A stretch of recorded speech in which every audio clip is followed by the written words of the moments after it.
at halftime? What kind of settled in for them? And just what did you think of the way you guys were able to answer there? Well, I could say that I was in there screaming and yelling, but that's not who I am. So we just talked about are we going to participate on the defensive end.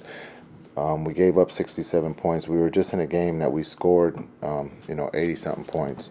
So we talked about it, and those guys came out and answered the questions that we talked about. It was about the effort, and those guys in that third quarter on the defensive end took a stand. And that's how we've been known to play defense. We gave up 45 points in the second half and not 67. And so, you can say the back-to-back, getting in late, but we knew that Cleveland's a good team, and our discussion at halftime was good, and those guys said they can do the things that they went out there and did in the second half. Luka obviously put on another show. Did he talk at all about how he realizes there's a lot of Slovenian fans here, or did you recognize that there was those ties going on? Yeah, we talked about that on the plane up, and so just understanding. He missed one, I think, at home, but he knew that this was happening tonight, and he wanted to put on a good show, and not just a show, but he came to work, and that's what he does. He comes to work, and we get to see it on a daily basis, and he came up one rebound short of a triple-double, but just the passes, they accept the double team, and he knew when to get off the ball and then when to attack, and so he's playing at a very high level right now for us, and we need that. Right now, how much do you guys recognize or even talk about the fact that if Minnesota loses tonight, you guys get a top 6 seed? Is that how top of mind? Yeah, we haven't talked about any of that. I was talking to the staff today about the timing of that because I don't want to add something that we don't know, right? And so I'm not worrying about Minnesota losing or Denver losing or Golden State losing. We're just trying to take care of what's in front of us right now. And that was Cleveland. And then going into Washington, we can talk. We'll be off tomorrow, and I'll talk more with the staff about the timing of starting to talk about, home court. And that might be something that we can control is home court. Not our opponent, but can we fight for home court? And that might be that's probably where we'll start and end here in the next couple of days because we can't start watching the scoreboard and seeing who's winning or who's losing. Jason, what made Dorian so effective tonight against this Cleveland team?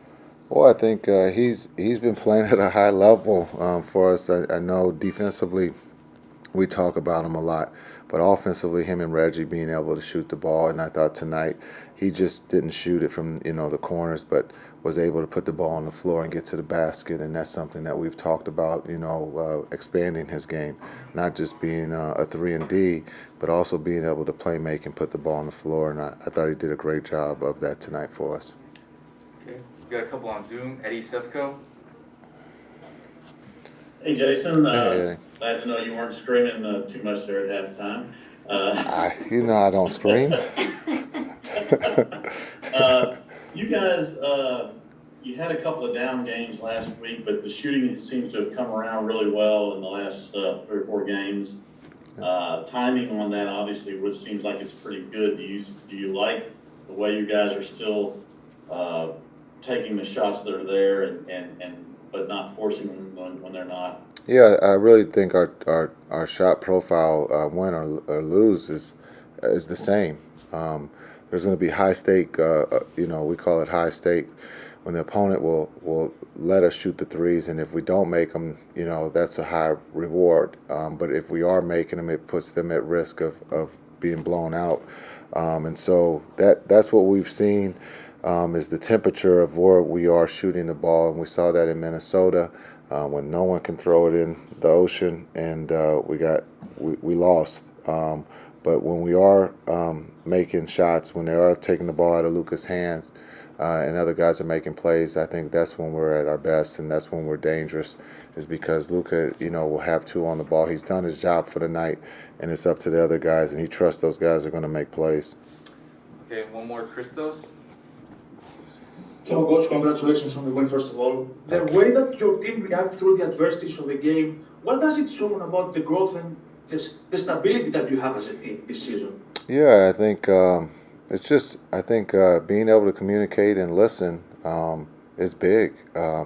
during timeouts, but I think just at halftime, there's no panic in that locker room. We have a quick discussion of what's happening. I always ask, what do they see?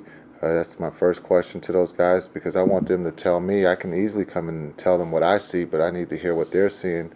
And then we go from there. And it's just, the confidence of that group in that locker room. They truly believe, and they are connected on both sides of the ball, that they can find a way to win. All right. Thank you, Coach. Thank you. Appreciate it. Thank you. I'm curious, what did y'all talk about at halftime, especially on the defensive end, to kind of shore things up and make sure that third quarter was as productive as it was? We obviously went over some of our lapses, went over our scout. There's certain things that we had a emphasis on pregame in our prep that we didn't do a great job in the first half. So we tried to bring those things up, shore those up, and come out with more energy in the second half. What were those things? Like directions guys like to go, the ways we're going to deal with pick and roll, how we had low man available. They obviously have bigs that can shoot, so being aware of where they are and adjusting to different situations that they're in versus other guys that are going to be rolling. So, there was a bunch of stuff. I remember early in the season seeing you really cheering hard for Moses Brown when he was with you guys. How did it feel to see him tonight, and especially to watch him be productive with our team? No, it's great. Obviously, when you're out there in between the lines, you're kind of competing. You don't really see faces, but super happy for him that he's found a place to compete. And I know he's a very hard worker, and it shows. And they're using him in the way that he's been being effective. And I think he's going to continue to grow in that role. So definitely happy for him. Dwight, does it ever get old watching Luka erupt like that? No, simply. Do we have anything for Dwight on Zoom?